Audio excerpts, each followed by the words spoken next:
Hello and welcome to this video. Automation lessons from an idiot. All the things I did wrong so that you can avoid doing them wrong. I have learned all of the automation stuff the hard way, the stupid way, which is that's just kind of how I learn things. I need to make the mistakes myself. Yeah, so anyway, hello, I'm Katie. I'm an illustrator. I specialise in live event illustration, so that means that I go to events and I draw while people are talking, turn information into pictures, and it's not just me. I work with a brilliant team of other freelancers all over the world, and yeah, I'll put a link below if you want to look at more of that. But anyway, this video is talking about how I've used automation in my business. For the purpose of this video, I'll be talking about Dubsado. Where do I even begin? Dubsado is a CRM, and CRM stands for Client Relationship Manager. And what that means is basically when somebody gets in touch with you for some work, it puts them into like a magical database, and then you know all the things. So like, you know, when they got in touch, who they are, what their email address is. It stores all that information in this magical CRM called Dubsado. There's loads of other ones now. There's like Bloom, which looks really nice, Honeybook, 17 Hats, Studio Ninja. There's a million. So this video might be useful to you if you're a fellow service provider. And the reason I started using Dubsado was because I found out I was expecting a baby, and I knew that there's so much admin involved. I was like, if that could be automated, that would be amazing. So yeah, my big goal was to like set it all up, take maternity leave, but still have things ticking over in the background without needing to like hire a full-time person or even a part-time person, actually. It didn't really turn out that way, but we'll get onto that. But yeah, you might find it helpful if you're like looking into automation for your business and you want to know like all the things I did wrong so that you can avoid doing them wrong. Terrible mistakes I made from trying to automate my business and what I learned from them. So here's the backstory. I find out I'm pregnant. I realise, oh no, I can't keep doing all this admin stuff. So I'm talking like creating contracts, invoices, following up with clients, remembering to be a good human, answer my emails, reassure them that I exist before the event, you know, that sort of thing. An online course. The course was called Dubsado Rockstar. It was by somebody, I've completely forgotten their name, but I really liked them. I'm friends with them on Instagram. I took the course and I was like, oh my goodness, Dubsado's impossible. I don't have time for this. Again, I'm trying to create time. Sort of doing a course was not working. So anyway, I like got halfway through the course, I set up some things, and then I was like, never mind. And then I found a lady called Cait Potter who specialises in Dubsado setup. So the work that I did in the Dubsado Rockstar really helped me to like lay out my workflows and even my boundaries as a business owner, like what I wanted clients, when I wanted them to contact me, what was okay and not okay, what kind of payment terms I wanted, all that sort of thing. So then when I went to see Cait, I felt really prepared because I had all that sorted out. So yeah, if you're not aware of it, sort of workflow is basically a client gets in touch, you say, hello, lovely to hear from you, I want to know more details. And then you get more details either on a call or an email, and then you give them a quote, and then they either say yes or no. And then if they say yes, so that would be like the initial inquiry workflow, and then the next workflow would be like they've said yes, what happens next? So you know, you needed information from them, you need to know the details about whatever it is you're doing for them. You might need to hop on another call, blah blah blah. You need to know when the deadline is, all that stuff. That's the workflow. You do the work, that's in there, like a tiny part of the workflow. And then offboarding, so fancy, offboarding workflow would be like, you know, they've received the work in the workflow, and then in the offboarding you're like, thanks, it was so lovely to work with you, please leave me a review, I love you, here's a bar of chocolate, you know, that kind of thing. Or it might just be, it was great to work with you, goodbye, I never want to speak to you again. That is the sort of thing that a workflow is, and I had all them laid out nicely because I've really had, my business is nice and streamlined in that I'm a live event illustrator, that's what I do. The workflow is quite easy to sort of map out.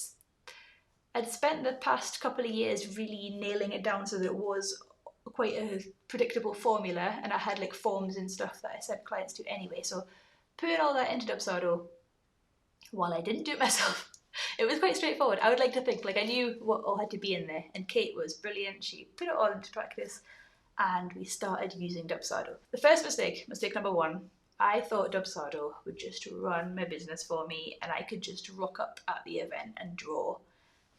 That was my dream, and sadly the Dubsado robot did not like live up to my very, very, very high expectation.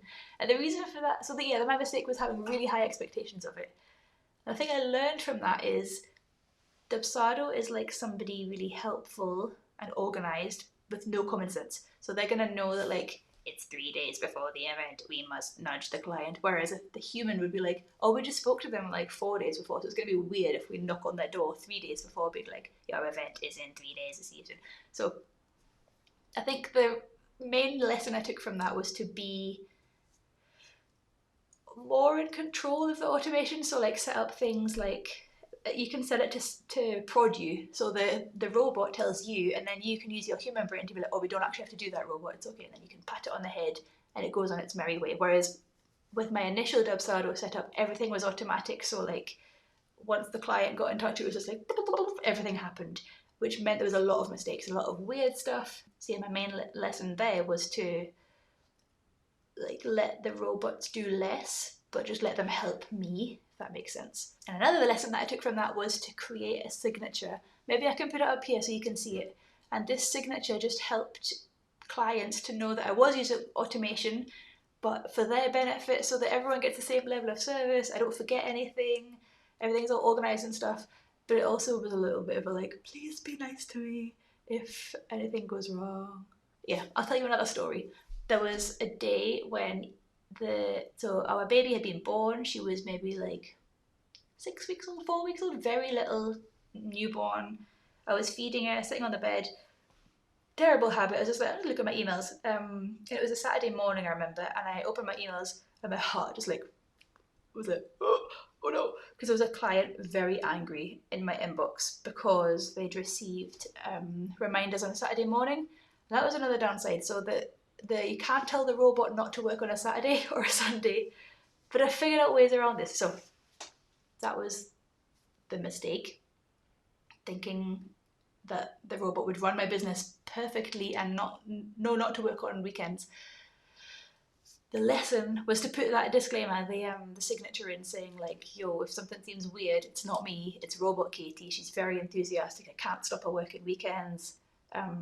So the signature helped, and also making sure that I made things exactly 1 week from when the client got in touch. So it's very like clients never get in touch really on a weekend. So if it's 1 week, that means they get followed up in a week, and there's no weird weekend stuff. So I mean, yeah, the 10 days thing was an error. Do not do that unless you're working in a business where people don't mind being contacted at the weekend. But yeah, this man was angry, and he even like, I think I felt it more because I had this tiny baby with me, but it was horrible, and I was really upset. And I switched off Dubsado after that. I was like, I don't want to upset clients. I don't want angry emails in my inbox when I've got a tiny baby to look after. So I just, I shut it down, and that is a mistake that I made. So that's mistake number, whatever number we're up to. I just closed it. I was like, I can't do this. This is horrible. And it took from then, so that would be maybe August 2022. It took until September 2023, a full year for me to reconsider using Dubsado. Switching it off for a year was a mistake in hindsight. I still used it as a lead capture, and what that means is like the form on my website was still, people were still getting in touch using that form, but then that was the only thing I let Dubsado do. And then it got to a point I was like, why am I paying like £30 a month for this, and it's not even doing anything? So I fully switched it off, went back to my Squarespace form. That is until Josephine U Saved Me. So I was really lucky to win is it 6 months? A 6-month business strategy coaching package with Josephine, and it has been amazing. And I filled in the application. I had no recollection of filling in the form, but Josephine knew everything about me, so I must have filled it in quite thoroughly. And yeah, she was just like looking through everything, and she was like, okay, what's this about like the automation? You paid somebody a decent chunk of money to like set up this automation and they're not using it. Why? And it was just like a big roadblock in my mind. I was like, I don't know how it works anymore. And then the man was angry and like, I can't do it. So she was like, you know what? You can go back to the lady that set it up. She wasn't pushy. She was like, if you want to, by the way. So you can go back to Cait and say, look, I'm struggling, blah, blah, blah. And I just brain dumped a big list of all the things that were stopping me from like using Dubsado. So it was like, I didn't really know how to edit stuff. I wanted to make some of the canned emails my own voice more. I wanted to be able to tweak things. I didn't really know how to do that. I wanted to, there was just like a big long list. I can't even remember. Maybe I'll like put them on. It's boring. It was a boring list. But Cait got back to me really fast, and she was like, yeah, book a strategy session, we'll sort it all out.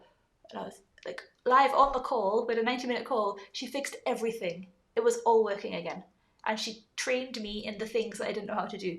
So that was fantastic, and it meant that I was able to switch it back on. And this time I like knew what I was doing. So yeah, that was the mistake. I made the mistake of like thinking it was a one and done. Pay somebody, it's fixed, it's set up, I can leave it forever. My lesson from that was that I needed to like be more empowered or something, or like learn stuff. So I really like the online course that I did at the start really helped, but I think because I had a baby in between, I just forgot everything. So it was really helpful to actually just speak to Cait one to one and be like, help me, how do I do this? And if I had had a lower budget or like had been, you know, just for me, speaking to a person in my face and asking them the questions live really helped, rather than having to go digging for the answers and like sift through a course and like worry whether I'd done stuff right. That really helped. The next mistake I made, this is a good one. So Dubsado was back up and running. I'd been tweaking things, making the workflow just good. And we were on holiday, and I was like, oh, this is nice, I'm on holiday, like everything's just ticking over, my clients are being checked in, blah blah blah. And I discovered this new bit in Dubsado that I hadn't seen. It was called a task list, and it had I think 250 tasks on it, and they were old. And I was like, I'm just gonna tick these off to like clean them up out of my inbox. And oh my god! So I went to bed. I was like, oh, that's good. My inbox is nice and empty. And I woke up. My Dubsado inbox was nice and empty. So I woke up at 8 o'clock in the morning. Just checked my emails at breakfast time, and I had 260 new emails. And the most recent one was from somebody who I'd not spoken to since 2021, and they were like, "What? Did we get in touch? Why have you sent me a proposal?" And it turns out I was panicking so much, so I emailed. I emailed everyone. I emailed my assistant Emma, and I was like, "What have I done? Why have I got so many emails? Help me fix this. We need to apologize to everybody. I've ruined everything on my holiday." Emma was very calming. She was like, "Don't panic. I've looked. 140 emails didn't even send. So there's only like 100 and something else left. And of those, only 4 people have replied. I'll put them in a spreadsheet. If they reply, just reply to the people that have like emailed you. Ignore the rest. Don't worry about it." So that was good. So yeah, in the meantime, I'm like, how did I do that? So I messaged Cait Potter again. She was like, I have no idea how you've managed to do that, because Dubsado is not designed for like mass emailing. And I gave her access to my account again, and I was like, help me figure out what I've done.